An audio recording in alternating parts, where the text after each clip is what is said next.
جب شوہر بیوی کو ہم بستری کے لیے بلائے اور بیوی ہم بستری سے انکار کر دے، شوہر کو 5 طرح کے کام کرنے چاہیے۔ بہت سے شادی شدہ افراد ان 5 کاموں کو نہیں جانتے ہیں۔ جب شوہر نے بیوی کو ہم بستری کے لیے بلایا اور بیوی نے ہم بستری سے انکار کر دیا، سب سے پہلے شوہر عورت سے پوچھے کوئی شرعی یا طبی عذر تو نہیں۔ شرعی عذر سے مراد حالت حیض اور نفاس ہے۔ حالت حیض اور نفاس میں شوہر کا بیوی کے ساتھ ہم بستری کرنا حرام ہے۔ عورت کو چاہیے ایسی حالت میں ہو اور اس کا خاوند اس کو ہم بستری کے لیے بلائے تو وہ آگے سے انکار کر دے، یا کوئی طبی عذر نہ ہو، اس کے جسم کے کسی حصہ میں درد ہو رہا ہو، کوئی تکلیف ہو رہی ہو، یا کوئی بیماری میں مبتلا ہو کہ جس کی وجہ سے وہ ہم بستری نہیں کر پائے گی۔ پہلے شوہر کو ان چیزوں کو معلوم کرنا ہوگا۔ اگر ان چیزوں میں سے کوئی بھی نہیں پائی جاتی تو دوسرے نمبر پر شوہر اخلاقی طور پر پیار محبت کے ساتھ، حسن معاشرت کے ساتھ اپنی بیوی کو سمجھائے، تم پر یہ میرا بنیادی حق ہے۔ شادی کا حقیقی مقصد ہی یہ ہے۔ اللہ اور اس کے رسول علیہ الصلوۃ والسلام کے فرامین پڑھ کے سنائے۔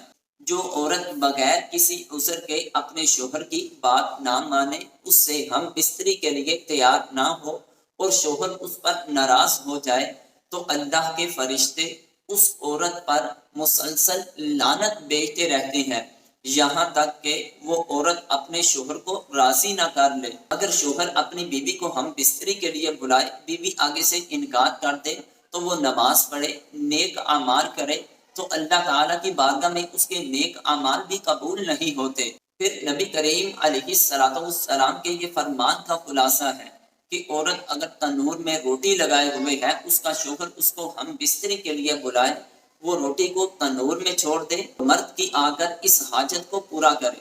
مطلب یہ کہ عورت جب کوئی بھی شرعی طبی عذر نہ ہو تو وہ اپنے خاوند کی اس حاجت کو ضرور پورا کرے۔ اگر عورت اخلاقی طور پر سمجھانے کے باوجود بھی نہیں سمجھتی تو پھر تیسرے نمبر پر شوہر کے لیے حق یہ بنتا ہے کہ وہ اپنے گھر کے جو بڑے سربراہ ہیں ان کو کہے، وہ عورت کے گھر کے بڑے سربراہ جو ہیں، معتبر شخصیت ہیں، ان کو کہیں۔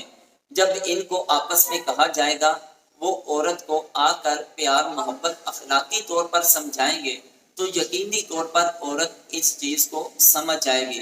اگر یہ تیسرا قدم اٹھانے کے باوجود بھی عورت نہیں سمجھتی ہے تو پھر خاوند کو چاہیے، اگر بیوی اس کی ہم بستری کی حاجت کو پورا نہیں کر رہی تو شوہر طاقت رکھتا ہے تو اس کو چاہیے کہ وہ ایک اور نکاح کر لے، ادھر اپنی ضرورت کو، اپنی حاجت کو پورا کرتا جائے۔ اگر اس بندے کے پاس مالی طور پر اتنے وسائل نہ ہو اور اس کی شہوت بھی کنٹرول نہ ہو رہی ہو، کیا وہ حرام کاری میں مبتلا ہو جائے؟ اپنی بیوی سے اس کی حاجت نہیں پوری ہو رہی، باہر کسی عورت کے ساتھ جا کر اپنی حاجت کو پورا کرے، یا مشت زنی کرنا شروع ہو جائے، یا دوسرے گناہ میں مبتلا ہو جائے؟ نہیں۔ اگر کوئی شوہر گناہ کا کام کرتا ہے تو اس گناہ کا ذمہ دار شوہر ہی ہوگا، کیونکہ قرآن مجید میں اللہ کی ذات نے ارشاد فرمایا، اللہ تازر وازرۃ وزر اخری، کل قیامت کے دن جو دنیا میں رہتے ہوئے بندے نے گناہ کیے، اس کا بوجھ اسے خود بخود اٹھانا پڑے گا، کوئی بھی دوسرا اس کا بوجھ نہیں اٹھائے گا۔ ہاں، 5ویں نمبر پر اس کا حل یہ ہے کہ اس سے شہوت بھی کنٹرول نہیں ہو رہی، ہر طرح کے معاملات کے باوجود بیوی نہیں سمجھ رہی ہے، تو پھر اس کے لیے یہ حکم ہے کہ نبی کریم علیہ الصلوۃ والسلام کا فرمان ہے کہ اس آدمی کو چاہیے کہ روزہ رکھ لے، کیونکہ جب انسان روزہ رکھے گا، روزہ ایک ایسی اللہ کی نعمت ہے جو انسان کی شہوت کو توڑ دیتا ہے۔ جب انسان روزے رکھے گا تو روزے کی وجہ سے اس کی شہوت کم ہو جائے گی، تو جس کی وجہ سے اس کے دل میں بار بار اس چیز کی طلب پیدا نہیں ہوگی۔ اگر آپ کو ہماری یہ ویڈیو اچھی لگی ہو تو حوصلہ افزائی کے طور پر چینل کو ضرور سبسکرائب کیجیے۔